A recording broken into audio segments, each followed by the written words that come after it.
I am doing fantastic. I mean, Nice. no complaints here. I mean, it's just you know, times are a little different right now. Yeah, no, I know the feeling. You know what? Things for us are actually all right, though. You know, we've kind of got something that can help people during these interesting times. So it's been working. So, Yeah. So how do you like to keep this? Do you keep it light? Do you kind of go off the cuff? Do you just ask questions? How do you like to do your deal? Just conversational. Is there a third person on the line? No, that's me. I'm calling in through pods to keep the quality. So I'm doing the audio over here and video through this. Okay, gotcha. Follow me? It just Okay. the video quality sometimes can go down if I'm doing audio and video through there. So Okay, well you know way more than I know. dude, I live off these things. We're doing a presentation tomorrow with Dr. Rohde to several hundred people from Care First and Magellan and 𝐒𝐔𝐁𝐒 for a whole telehealth presentation we're doing. So I did just all day on this thing, you know. Yeah, nice. Yeah, so the purpose, and I think I already mentioned this to you, the purpose of the podcast is just to provide educational content to people that want to get clean and sober, to parents, spouses, friends of people that may or may not want to get clean and sober, and anybody just that wants to learn more about recovery. And you know, we'll talk a little bit about you and a little bit about your journey and why you how you ended up here and how you ended up working in the space. We'll talk about your app and why you developed the app and how it's working. I mean, really, it's like, what's working? Why, what's the benefit of technology-assisted care to people that are newly, it's like, I'll probably chime in my experience with it because we use the app as well. Obviously. Right. Cool. And let me see here. I didn't even read this. Let's see here. True Mobile Health grew out of Steve Moak's passion for recovery, his expertise in marketing and entrepreneurial spirit, and a profound desire. Okay, so what I'm going to do, I'll do a quick, welcome to the podcast. This is Steve Moak, and then I'll read this about you. And then technology is, so I'm going to start by asking you about you and kind of how your journey into recovery. It's like, when did you first try to get clean and sober? What's your sobriety day? How long has, what finally worked? You know what I mean? Like, what worked? Like, why are you still able to stay clean and sober today? And then let's see here. Ask me about anything. I'm going to move. Do you not interested in talking about politics? Well, I definitely will not talk about politics, so you don't have to worry about that. Hey, just letting you know. I got no interest in all that garbage right now. Right? Too much other stuff going on. Yeah. Okay, so and I've done a couple of these episodes, and they're like, I did. I'm gonna get. Yeah, I've done a handful, and they're so far.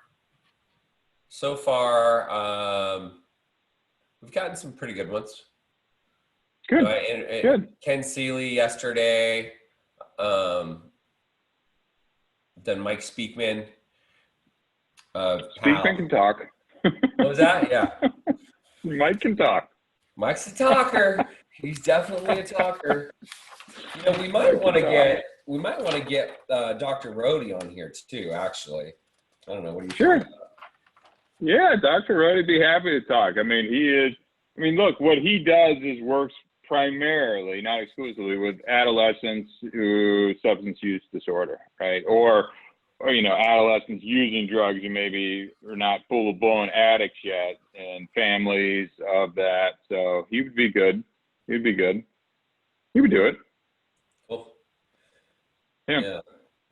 Yeah. My my experience is that people, like, so far, especially right now, it's like everybody's kind of stuck at home. It's like, yeah, I'll do an interview.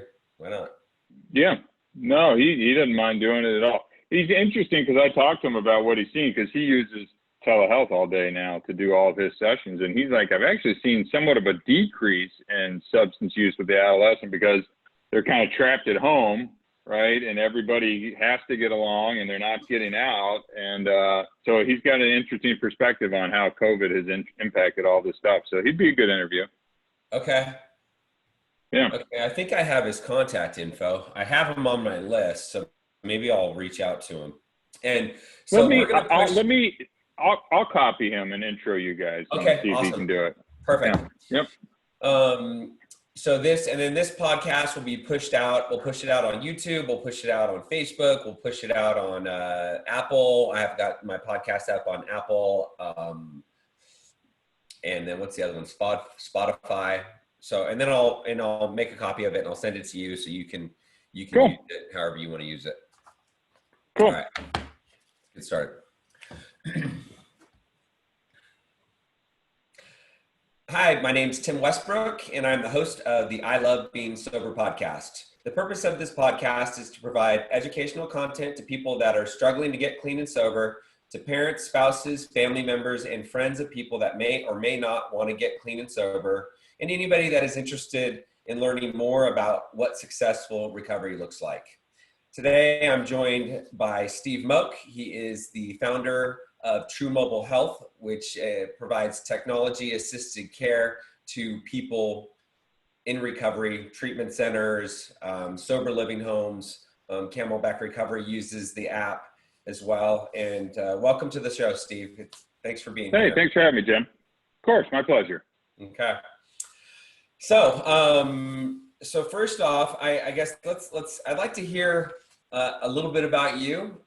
So you know, the purpose of this podcast, I'd like to talk kind of a little bit about how you got into recovery. How long did it take you to get clean and sober? How many times did you try, and what works? So you Sure. can kind of free flow and tell me what you want to tell me.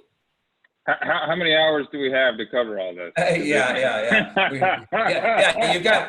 You got 10 minutes. Yeah, no, I'm just kidding. Again, thanks for having me, Tim. Really appreciate it. So my journey into recovery, so I've been sober September 11, 2014, right? So was it coming up on 6 years or something like that? But that set September 11th made no correlation. That's just when I kind of came out of a stupor for a 5 or 6 day run. And mine was drugs and alcohol as well. So alcohol was always kind of the problem. And then with enough use, I was a daily marijuana smoker, and ultimately cocaine also brought me to my knees at both times that I've entered into treatment. And I'll share a little bit about that. But my journey with drugs and alcohol started much sooner than then, really in middle school. And then kicked into gear in high school. You know, I've been living here in Scottsdale, Arizona for 30 years. So I went to middle school at 𝐶𝐿, went to high school at Chaparral High School right down the road here. And I was actually out on a student government retreat, believe it or not, with all the leaders, quote unquote, of the school. And that's when I was first exposed to marijuana. And for me, I instantly remember loving it, right? I remember the feeling of the people around me, the cheerleaders, the cool people, and all this stuff happening, and I instantly felt kind of this gravitational pull to it. And from there, my moderate drinking started into regular drinking, which started into daily marijuana use, which also led to experimentation of a multitude of other drugs that ultimately cost me being involved in student government, which I was a part of up until my senior year. I was captain of different sports, track and basketball teams, and ultimately that all fell away because of my extended drug use. And, you know, that was just in my high school career. So like any good pot smoking drunk, I was doing all right in school still. I thought, where could I go to college? And I landed at the University of Colorado at Boulder. That was a snow skier, and that's what I thought would be the ideal spot. Sounds like a great spot. And okay, so let me ask you this. Did you ever think you had a problem when you were in high school? In high school, no. In high school, my you were parents still were like, I'm just like, I don't have a problem. I'm just doing what everybody else my age is doing. So you thought, right? Okay. No, and I kind of instantly liked kind of the notoriety that came along with it too. Like I had stuff, doing things, going, that stuff was cool, and I identified it very internally, and I liked it, right? So when I went away to college, and that was my first kind of exposure to being on my own and doing all the things that I wanted to do at the rate and frequency which I wanted to, in all honesty, Tim, I almost blacked out for a year, my first year, and joined a fraternity in that freshman year at the University of Colorado Boulder. Nothing against Boulder. They didn't do anything. It was me, and my drinking went through the roof, and now my drug use was now a daily habit, not just for marijuana, but for many other substances, to the point of when I would go home to my family, I would, probably steal some cash, steal some things in order to kind of support my habit. But before I even knew it, I had reached an ultimatum with my family where they wanted nothing to do with me. They wanted nothing to do with me. And they drew a hard line and said, look, if you want to come be a part of this family, you'd have to go to rehab. And I was like, rehab? Like, I was 20 years old at the time. How old were you? 20 years old at the time. So you were I wasn't even college. of legal age to drink. Yeah. Okay, so you were like either second or third year in college. It was actually the end of so I was a little bit older. It was the end of my freshman year of college, going into the summer. I had just turned 20 years old, so 19, 20 years old. And they said, look, you go to rehab or we're done with you. And so I reluctantly tucked my tail between my legs and checked into a treatment center in Chandler, Arizona called Valley Hope.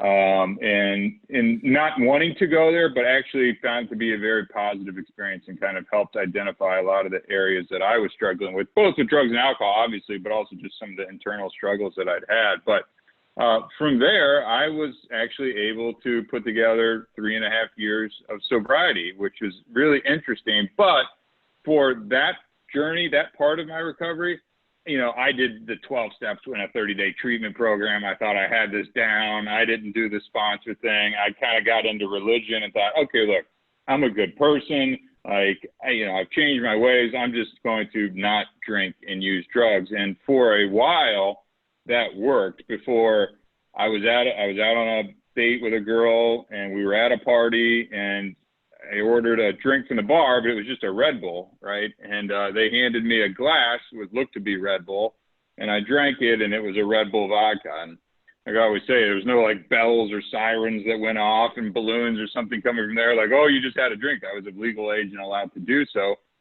But what's so interesting is that one drink, I mean, immediately everything came back to me, and I probably had 10 more drinks that night and blanked out.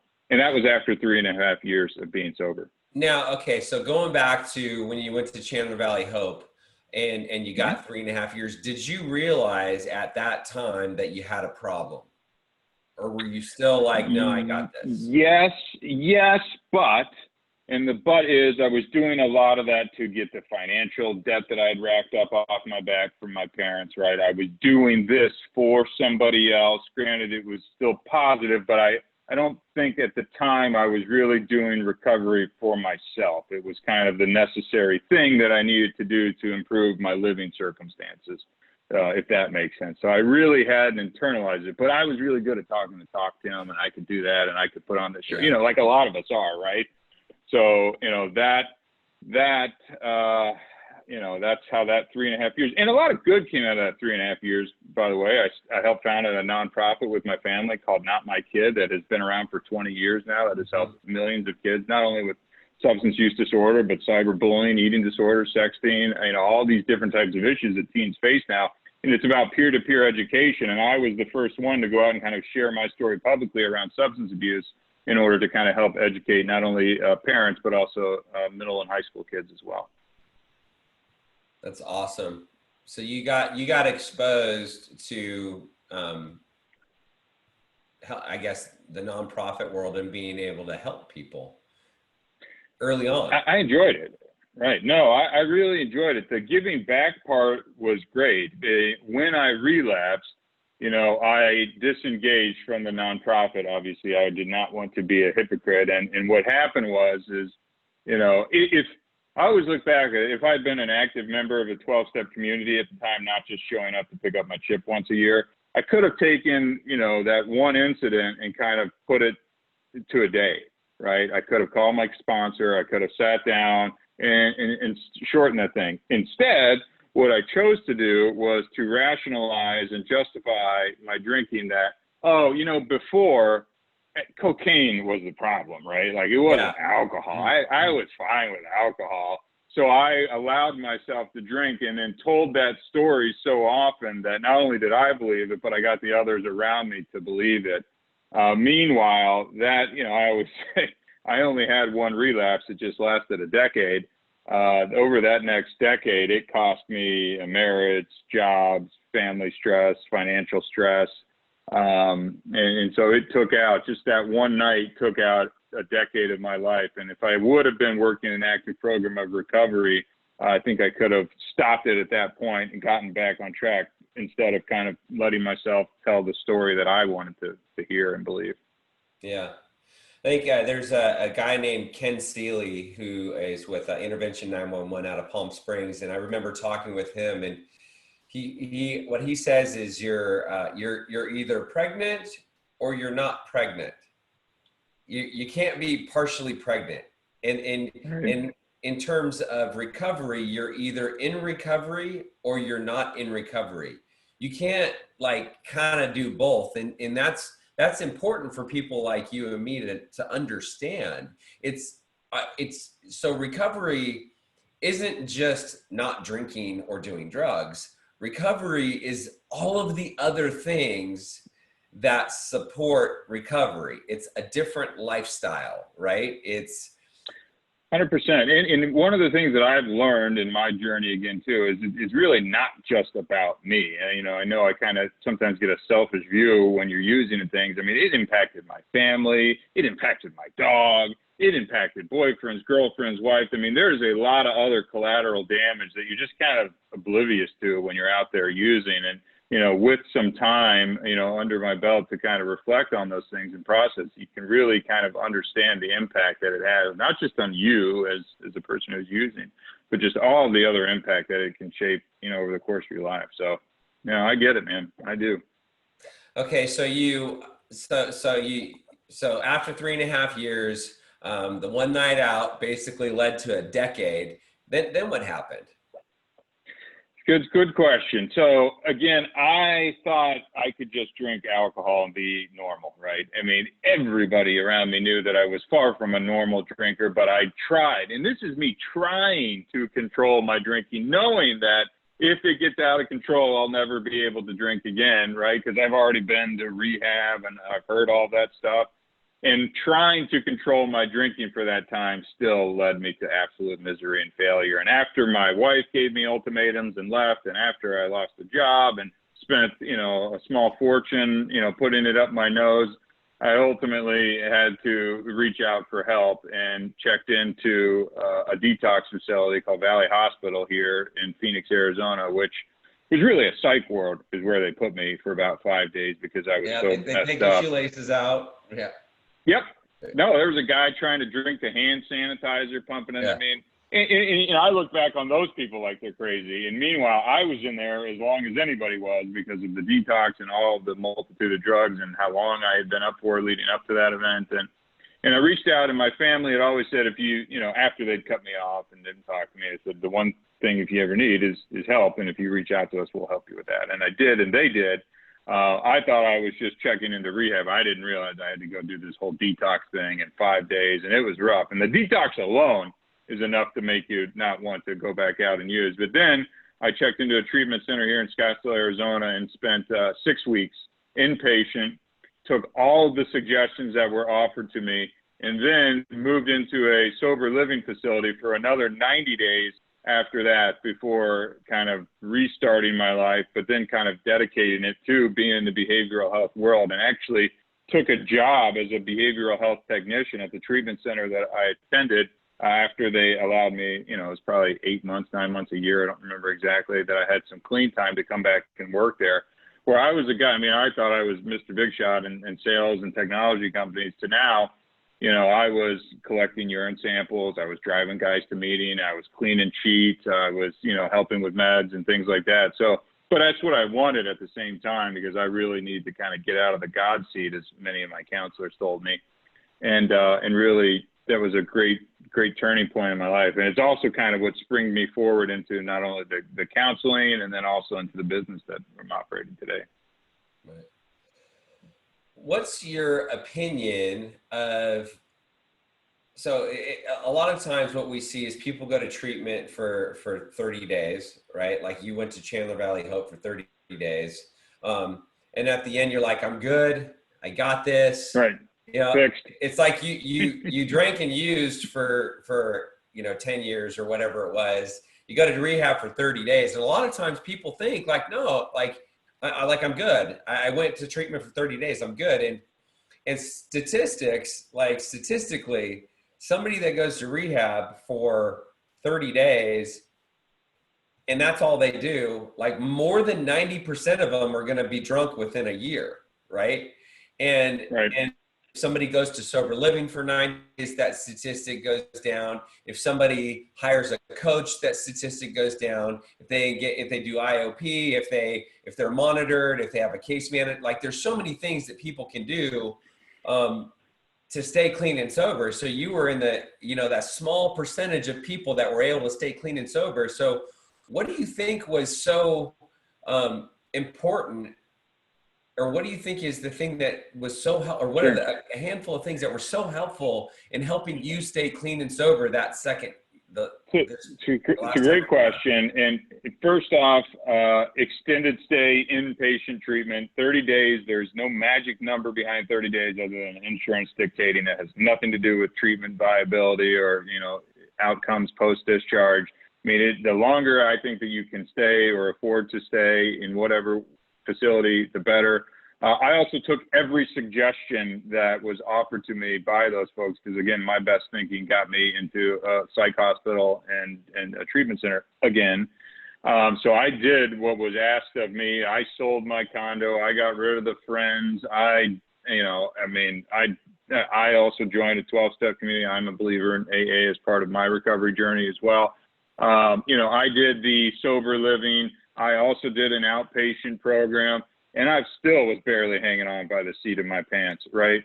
One of the things that I'm big on is pattern recognition as well. And what also reinforced a lot of what I heard in the treatment and early recovery is when I was a behavioral health technician, it's seeing the same patterns of everybody coming through and thinking that they've got it and then walking in the door and, they've got it and walk out the door only to relapse. And sometimes the relapsers are the lucky ones. There's the people that have committed suicide and things like that, I just saw how that everybody kind of sees or thinks when you work on the other side and like, holy cow, like, yeah, it's, people think that they have this thing and it's far from it. I'm totally with you. I remember when I was a house manager at my sober living, and I remember, especially at the beginning, because I was so close to the people that were so new, and I remember watching people and hearing what they, the things that came out of their mouths, and it's like, oh my gosh, it's like, that was me, right? That was me. That was me when I was 12. That was me when I was 19. That was me when I would just got sober. It's like I could see myself and other people. And that was what helped me realize, like, that's not what I want. And they say, stick with the winners, right? So it's kind of like, who has what I want? And I got to do what they do. I saw it with very, very intelligent people. These are, attorneys, doctors, CEOs, business owners, and things that would come in and they've got it, right? They've got it. Yeah. They literally showed me plans. They're like, this is what I'm going to do. All right, here's what I'm going to do. I'm going to get out of here. I'm going to go do this. I'm going to get back to work. And they had it all figured out. And just, repeatedly seeing the pattern, to me, it's just like, holy cow. Like, that's how deadly this thing is that it allows you to think that you've got it figured out. So it's interesting. Yeah. It's getting out of myself and helping other people and the awareness that was me, right? It has been so helpful. Okay, so and what led you to starting True Mobile Health? Because now you're the founder and CEO of True Mobile Health, and I remember talking with you when you originally started it up. And Right. I remember looking at it when you were still testing it and figuring it out. And it's like, Yep. yeah, when you first brought it to me, it was like, yeah, this is not that good yet. Like I saw the Yep. potential. Yep. You obviously saw the potential as well. No, you know where it started from, and that's a great point, is when I walked out the door of the treatment center, I got handed a binder full of papers and a pat on the back with kind of all these suggestions I should do. And I felt like there was really a disconnect, and they were missing an opportunity to connect people with all these great resources, contacts, treatment plans. But you walk out the door, handed a binder to get set in the trunk of the car, never to be seen again. So the original company that I started was actually called True Aftercare.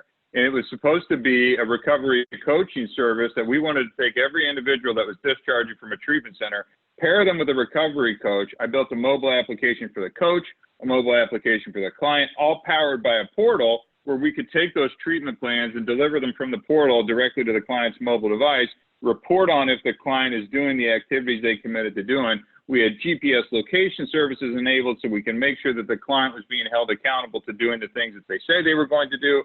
We created a HIPAA compliant telehealth program as part of that, so you could be checking in with the client using this platform. And all of these fun, engaging things, we created this remote DNA drug and alcohol testing protocol that has really kind of taken off as well. And so we started as a direct care provider of services to kind of fill a void in that transitional period from walking out the door of a treatment center, right?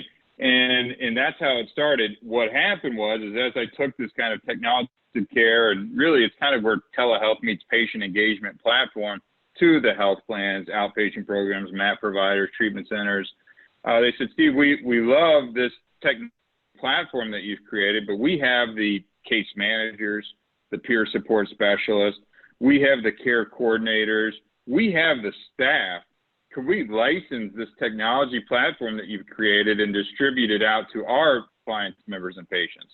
And so that kind of kept happening. So we pivoted about 3 years ago from being a direct care provider of services to really becoming a SaaS company, a software as a service company overnight, where we now license the True Mobile Health platform into the behavioral health world and a variety of segments within the behavioral health world, from child welfare to substance abuse to SMI. Now we're into the criminal justice world and working with jail diversion and parole programs. We're also in pain management and medical facilities. So we've built this tool that has kind of taken on a life of its own, that's really about organizations that deliver remote and virtual care and being able to connect with them in a HIPAA compliant way in various means outside of just a telehealth solution. And so we built a company around engaging people, and that's kind of what I'm most proud about. Is it's funny, I do these big presentations to healthcare executives, and I'll go in and I'll say, technology is not the answer. And they're like, okay, well, you're a technology company sitting across from me. What the heck are you talking about? And all that we've built, all the technology that we built was around connecting people. And I firmly believe that, you know, people caring and helping out other people are where the improved health outcomes come from. So all of our technology is really person-centered technology. We believe that technology is just a conduit to really help connect the individuals and support and hold folks accountable and monitor if they're at risk for a relapse or entering into a high-cost care center such as an emergency room. So we created a platform that was people first and around connection. And now we've taken that out across the country to allow organizations to be able to more engage with their clients, members, and patients outside of clinical care setting. So it started with the substance use population, which we still serve, but has now grown into these other verticals as well. And we continue to kind of grow, and we've raised, you know, a significant amount of capital. And and none of this would have been possible if I was still drinking or using drugs. And if you would have told me that this was my future, I would have said, you are full of you know what, right? Yeah. So yeah, and I think the key with True Mobile Health, the key with your platform, you said it, it's human connection. Right. Human connection is the opposite of addiction. And I think it's Gabor Mate that said that. And it's like right now with the social distancing, that promotes isolation, right? They want us to stay 6 feet apart. That promotes isolation. No 12-step meetings in person. That promotes isolation. So everything that we're doing is promoting addiction, essentially. And so with True Mobile Health, human connection, because, you know, in light of the COVID-19 pandemic and even without the COVID-19 pandemic, it's still, people need to stay connected, and it's 2020, right? 2020. No, I totally agree. And we have this conversation all the time, is that people can still, you know, telehealth was first kind of used to address rural populations. And what I kept telling these folks is, somebody who's sitting here in Phoenix, Arizona using heroin, who's holed up in a hotel room, can be just as isolated or remote as somebody out, you know, in the parts, you know, of southern Arizona somewhere. So, you know, we're able to allow, you know, organizations to proactively engage with their clients, members, and patients, and identify if somebody may be at risk, whether that's a relapse or a health condition. So, you know, we've really built the people part of our technology first. And it sounds kind of generic and things, but it's really not. We were not a big technology company that came in and said, hey, we've got a solution for this. We built something that was all around facilitating connection and kind of grew it organically from there. Right. And what I see, I mean, we Camelback Recovery, we use your app. We've been using your app since what, 2018? Yeah, you were early adopter, absolutely. Yeah, and so for us, it's just helped us provide a higher level of accountability, a higher level of support, and a higher level of engagement, because we can stay connected to our clients. We can see their activities as they complete their activities. There's an email report. We can check right. the GPS tracking. We can see where they're right. at, and a lot the app, it doesn't make people do anything. All it does, it's kind of like drug testing, right? With drug testing, the goal of drug testing is not to catch somebody. The goal of drug testing is prevention. It's preventative. Right. Like, they know they're going to get drug tested. And that's the thing with the GPS tracking and the activity tracking. They just know that we can double check that they're doing what they say they're going to do. They went to a meeting. They can't lie on the little meeting card. I lived in the sober living, you know, for, again, 90 days, and it's just a more tangible way to verify all the rules that are applied when you're in a structured environment like that. So, you know, it's just another tool. I mean, again, I always say an app's not going to keep anybody sober. We're all aware of that, but I think it can allow for high degrees of accountability and increased touch points. And all you're really doing is giving yourself another layer of potential protection or insurance to try and bank that away to get through another day. And before you know it, you've got 6 years. Yeah, there you right? go. Or whatever. Into that. So, right? Yeah. So there's no one answer. I mean, it's just another tool to assist, right? It's another tool to assist, which kind of leads to, there's a guy, Jason Campbell, and he talks about food and nutrition. That's kind of his deal. And he talks about superfoods, and he's like, there is no such thing as a superfood. Like, there's no general superfood for everybody. There's a superfood for you, right? Like, there's a superfood for Tim. There's a superfood for Mark. There's a superfood for Steve. Like, everybody has their own superfoods. And so I like to compare that to recovery. There is no one way to do it. There's no one way to do this deal. It's everybody has their own journey, and it can be treatment, it can be detox, it can be sober living, it can be a recovery coach, it can be IOP, PHP, like a combination. Like, everybody's going to have their own journey that works for them. I totally agree. I just like to see people be willing to suggestions, you know, from folks who maybe have been there or tried some things before. You know, because again, when you try and take over control, especially early on in your recovery, that's where I saw those same patterns of literally people saying the same exact things. And I'm like, oh boy. But no, recovery is a personal thing. There's more than one way to do it. I'm not here to advocate for one way or the other. I'll share what has been successful for me, you know, to this point. So, and that's all there is to it. But I make myself available to other folks in and out of the recovery community. I talk with a lot of moms and dads who have questions. Is my son or daughter a drug addict or alcoholic? And I can't answer that. I can say that they certainly may have some qualities that could align to look like that. But everybody's looking for this definitive answer. And then I also share with folks that it's a process, right? This thing takes time. You know, there is just no rushing through this entire thing. It's going to take time to heal the individual, to heal the families. It may take years, and I don't say that to kind of, you know, like bum people out, but it's just, it takes a lot of time and you can't rush it. So I don't know. It's an interesting deal. That's for darn sure. Now, what, do you have any data on the success rate of people that are utilizing your app, that are utilizing technology assisted care? So since we're not just in the recovery world anymore, I would have to go back and look at that. You know, we kind of started in that, and now, you know, we have data that shows the rates of engagement, and they are 80 to 90 plus of folks that are using the True Mobile Health platform on a weekly and monthly basis, which is great. And we're very happy to see that.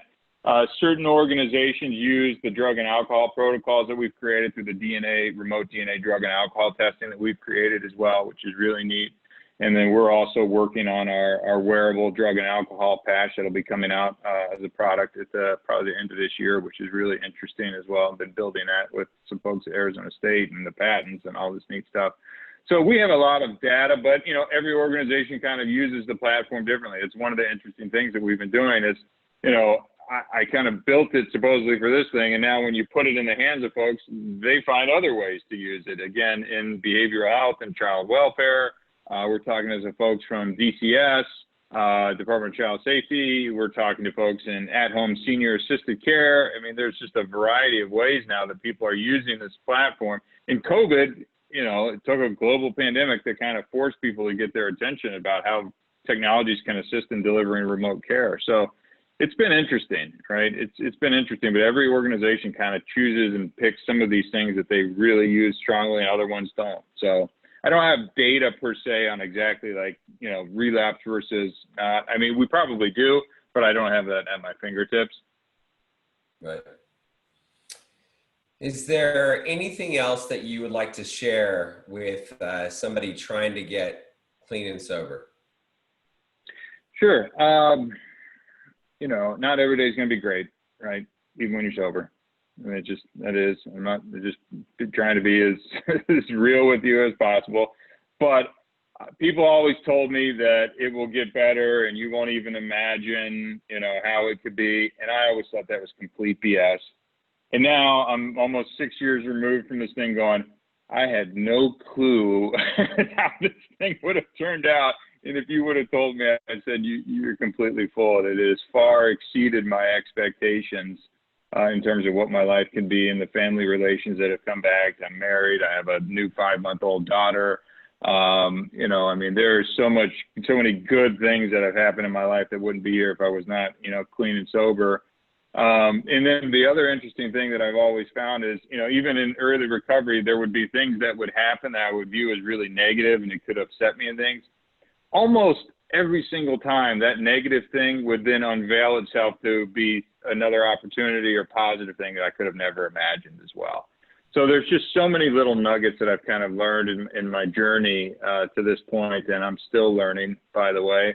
But it's really great to be able to be invited to a podcast like this, or to, you know, sit down at a meeting or speak with a sponsee or just another family whose husband, wife, son, or daughter may be going through something, and have some insight that may be able to help them. And, you know, I just enjoy the people part of this whole thing and love to see, you know, people grow and succeed, you know, if they choose to embrace a life of recovery. So it's neat. It's really neat. It's good to be on this side. That's for sure. So yeah, I amen to that.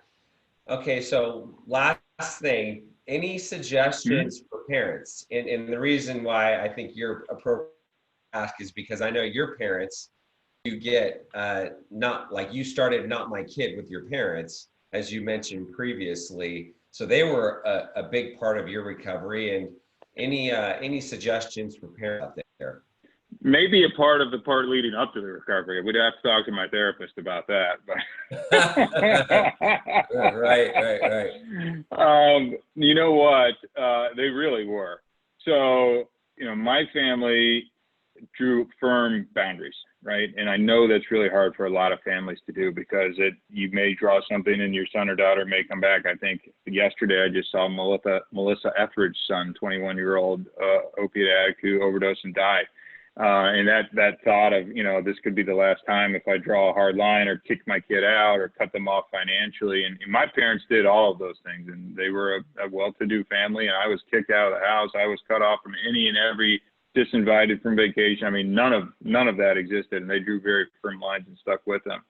Ultimately, that helped me because I had to basically come to grips with my life was in shambles at that point for just a variety of reasons. The one thing that they did offer is when and if I was ready to receive help, that they would provide that help, the help in the form of providing treatment. And when I became ready for that help, I reached out to them.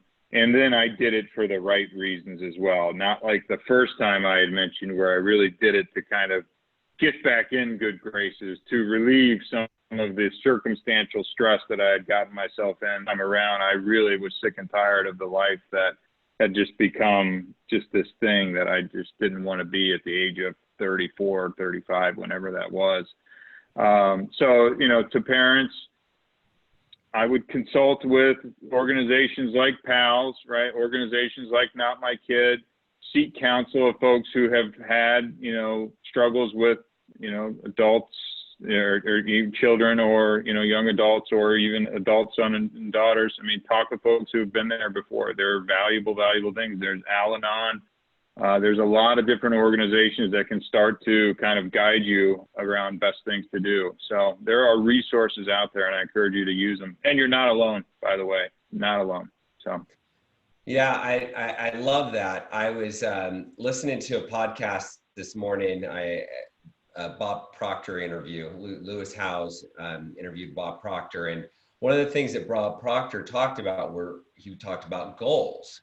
And it's like when you set a goal, you don't like a goal is something that you've never achieved, or that you don't know how to achieve, and that's the same thing with parents and their kids. Like, you don't know how to get your son or daughter. You don't know. You've never done this before.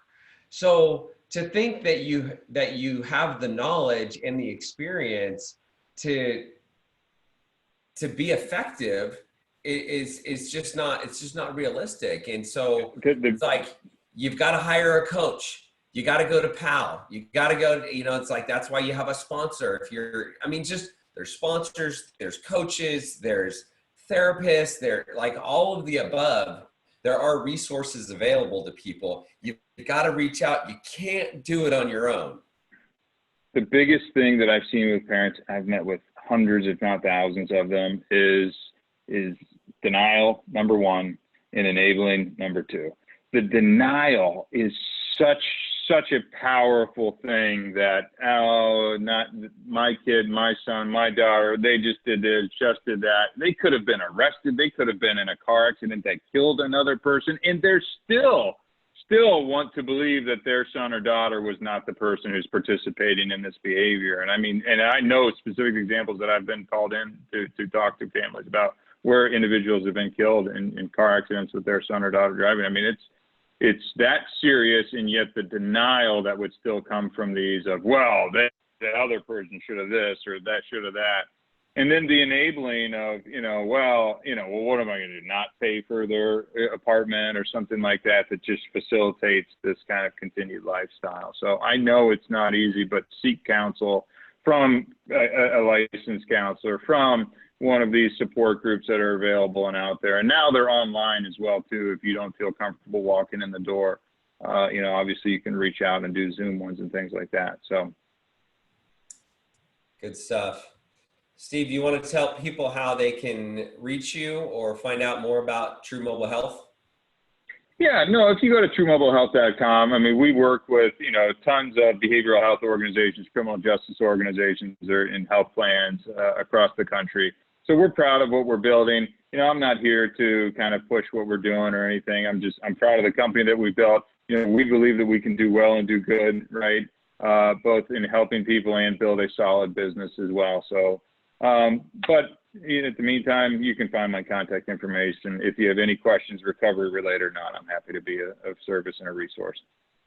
Awesome. Awesome. Thanks again, Steve. Really appreciate you taking time out of your day to talk with me, and I'll chat with you soon. Thank you for having me, Tim. I appreciate it. All right, there we go. Clear? Cool. Yeah, I think we're good, man. Good? You get what you wanted? Great. You like it? Yeah, that was easy. Yeah, cool. Easy peasy, right? I forgot to read the about you. Ah, that's boring. Yeah, that's boring. There's nothing, you know.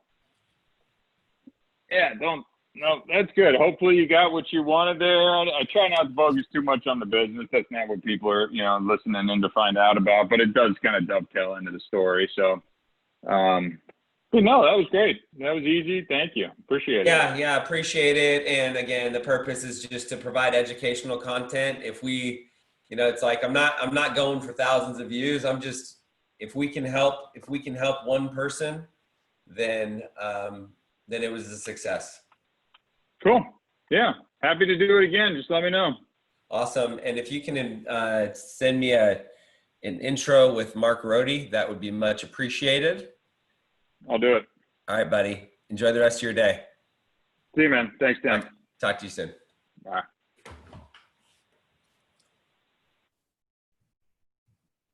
Okay, I'm going to go ahead and I'm going to read this again.